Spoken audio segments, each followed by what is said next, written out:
Hello viewers! When your car refuses to start, that's always a stressful and annoying situation. Obviously, with modern vehicles being so complex, the reasons why this happens are seemingly endless. Still, if you pay attention to what happens when you try to start a car, this can help narrow down the problem. And in this video, we'll analyze a no crank, no start scenario, or to put it simply, you turn the key, but nothing happens. A so-called no crank, no start situation can be caused by anything from a flat battery or bad starter to blown fuses and bad relays or switches on car pedals. But let me explain each of these things in a bit more detail. For a start, we have the battery, which stores electricity for the car's various electrical systems and components. If it's flat or doesn't hold enough charge, it won't have enough juice for the starter, which needs a big lump of power when cranking the engine. This may happen because of the battery's age. These things wear out with time and usually last around 5 years. Or you might have left something overnight, lights, stereo and so on, which have drained it. Another possibility here is that the alternator is bad and isn't charging the battery to its full capacity while the engine is running. While on the subject of battery, I must mention its terminals where the electrical system connects to it. If they are loose or there is a lot of corrosion buildup here, this may prevent the current flow, especially when you try to crank the engine. In that case, cleaning off the corrosion and tightening up the terminal clamps should solve the problem. Next we have the obvious thing, the starter.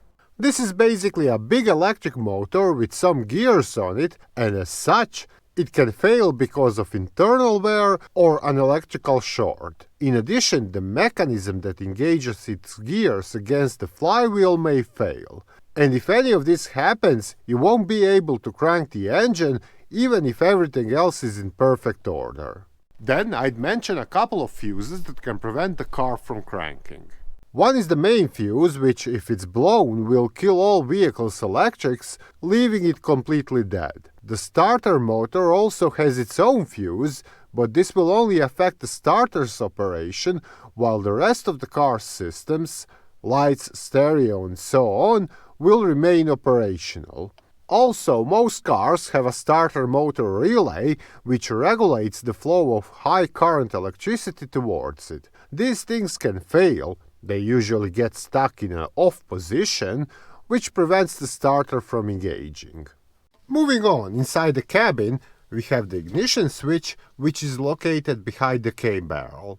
When you turn the key, it rotates the lever inside the switch and power-ups the appropriate electrical circuits. However, what happens with time is that the contact surfaces inside the ignition switch wear out, which stops the electric flow.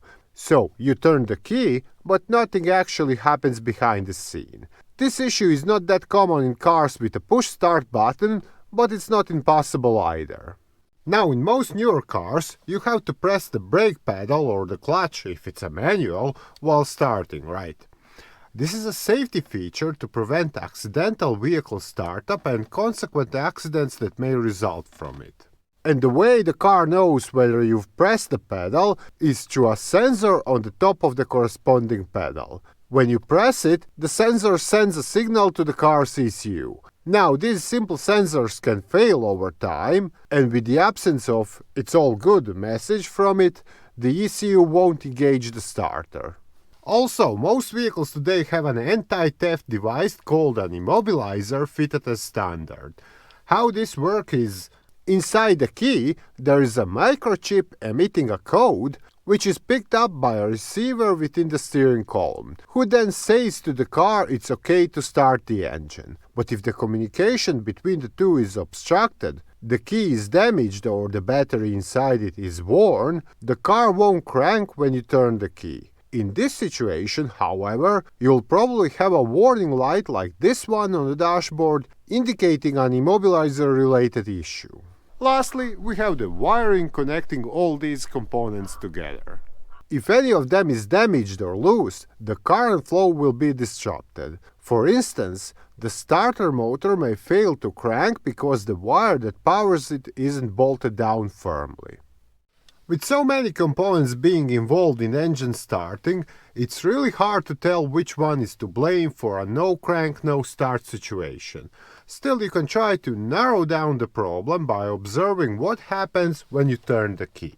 If the dashboard doesn't light up, the interior fan doesn't come on, the stereo's dead, and there are no interior lights, it's almost certain that either the battery is completely flat or the main fuse is blown. Similarly, if the dashboard does light up alongside all other accessories, but then goes dim when you try to crank the engine, or there is a clicking sound coming from under the hood, that means the battery is low on charge. Sure, it may be able to power all this low voltage stuff, but it doesn't have enough juice to wind up the starter, which needs a strong electrical current. The best way to confirm these suspicions is with the help of a multimeter, which you'll use to measure the voltage between the battery's terminals. A good battery should give around 12.5 volts or more, and anything way below 12 will not be enough for the starter. While you're at it, check the terminals for any traces of corrosion and see if they are loose. In fact, you can find out more about all this in a separate video we have here on this channel.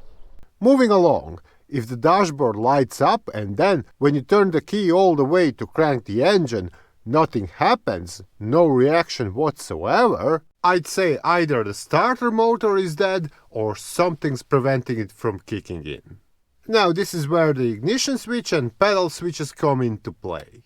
What you can try here is wiggling the key while trying to start the engine. These movements might create sufficient contact within the ignition switch, assuming its internal parts are worn out.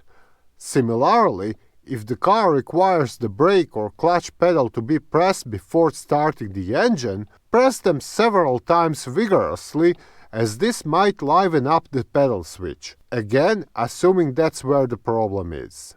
Also, don't forget the immobilizer. If you see a K-like symbol on the dashboard, there's some sort of an issue with this anti-theft device. Perhaps the transporter isn't picking up the signal from the key, in which case pressing its housing against the steering column might help. This is where the transporter is located in most cars, and by doing so, you'll shorten the distance between the two and hopefully restore their communication. Or you can try using a spare key if there is one. Lastly, if none of these methods help, a deeper examination will be required, for which you'll need a multimeter and a wiring diagram for the exact vehicle model you drive. With it, you will examine whether each of the said components is giving out correct signals and if the electricity is being sent where it's supposed to be. To speed things up, my advice is to locate the starter relay, which is usually in a fuse box inside the engine bay. But before you do anything, if your car has a manual transmission, shift it into neutral and apply a parking brake just in case. Then take out the starter relay and identify pin 86. Most relays have written the pin numbers on them. Next, take the multimeter, set it to 20 volts DC, attach the negative lead to good ground and stick the positive lead to the relay base where the pin 86 goes. At this point, you should see around 0 volts. Now, have a helper turn the key all the way as if trying to crank the engine. At this point, you should see approximately 12 volts on your multimeter. If so, the car is sending a signal to the relay to crank the engine, meaning the starter motor is probably broken or the relay is not working. But if there is no change in readings when the key is turned, the problem is with something inside the car: ignition switch, pedal switch, immobilizer, and so on. So that's how you deal with the no crank, no start situation. I hope this video was helpful, and if so, don't forget to hit that like button and share it with your friends. On the other hand, if you're having some different car issues, be sure to check other videos here or visit our site, mechanicbase.com, for detailed automotive repair guides. Bye!